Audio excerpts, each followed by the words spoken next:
Personification. Personification is a device in which we give human attributes to abstract ideas or inanimate objects. For example, pride rides to a fall. Pride is an abstract quality. It cannot sit on a horse, leave alone ride. The trees danced in the wind.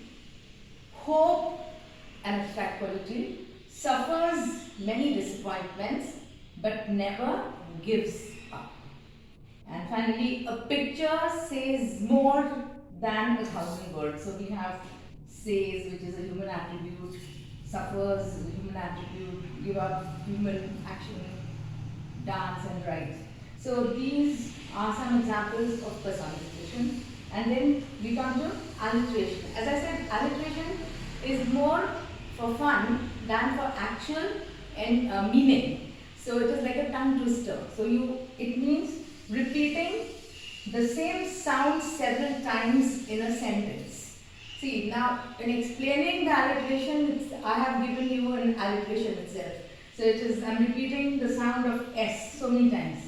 Same sound several times in a sentence. So we have some standard, very classic kinds of alliteration examples.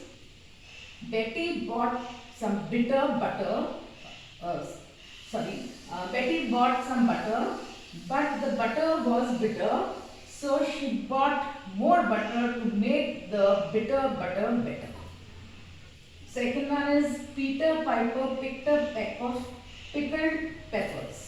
So in the first one we have repeated the sound of B any number of times. In the second we have repeated the sound of P. And lastly there is an alliterative sentence in The Tempest by William Shakespeare where he says, full fathoms 5